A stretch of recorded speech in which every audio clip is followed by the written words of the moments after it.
Hola, hoy vamos a hablar sobre uno de los componentes más importantes de un equipo de rayos X ubicado en el cabezal.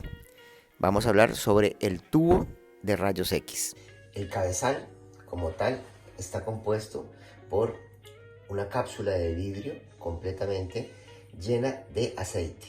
Este aceite es importante para amortiguar todos sus componentes y como difusor del calor que se genera acá adentro.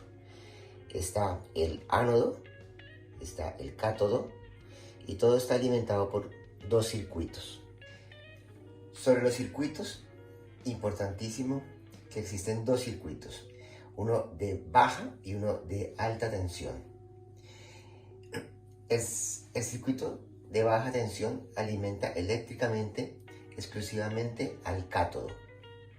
Aquí entra la energía entre 120 a 200 voltios y la transforma de 5 a 12 voltios. Este es el circuito de baja y va a ir alimentando directamente al cátodo. Está estrechamente relacionado con los miliamperajes en el panel de control. El segundo circuito es el de alta tensión. Posee un transformador amplificador que alimenta eléctricamente al cátodo y también al ánodo.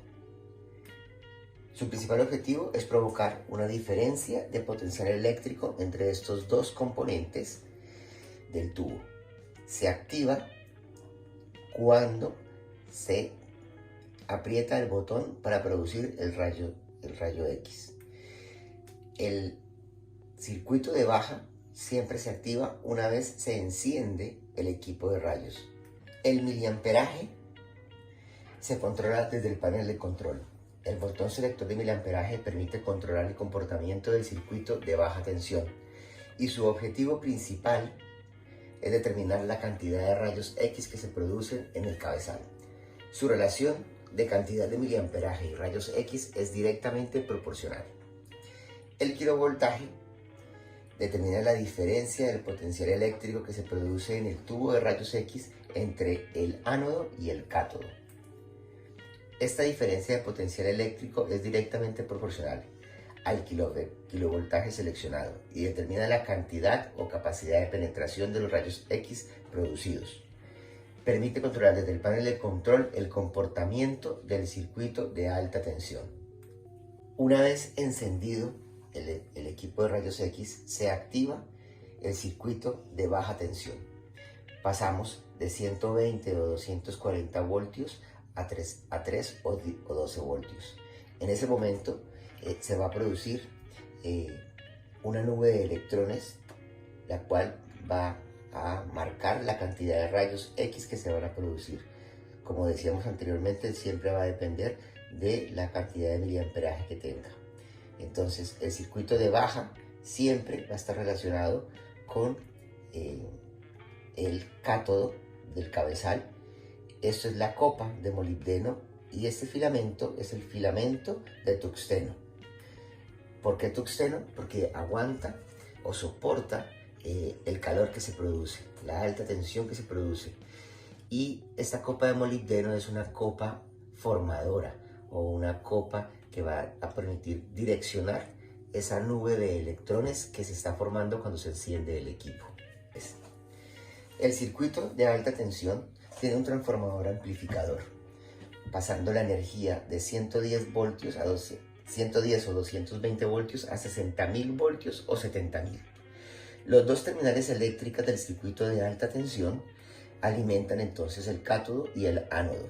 Tienen como objetivo generar una diferencia de potencial entre los dos, de tal manera que los electrones de la nube del filamento de tuxteno del cátodo con carga eléctrica negativa sean atraídos a alta velocidad hacia el ánodo y como elemento particulado choquen en un punto blanco o en un blanco, generando una energía de frenado que se convierte en su mayoría en 90% de calor y un 1% de rayos que va a salir por esta ventana del tubo. Es la única parte del tubo de vidrio que no está blindada y permite el escape de los rayos. 1% lo que se produce de rayos en ese momento. Esto solo ocurre durante el disparo del equipo mediante el cronorruptor. Al suspender el disparo, este fenómeno para lo que permite concluir que no se producen más rayos X y solo ocurre durante hemiciclos positivos de la corriente eléctrica alterna. Importante hablar sobre el tallo de cobre que conforma el ánodo. Es de cobre porque el cobre permite disipar parte del calor que se produce. Otra cosa importante es el punto focal en los equipos de rayos X. Entre más pequeño va a mejorar su imagen.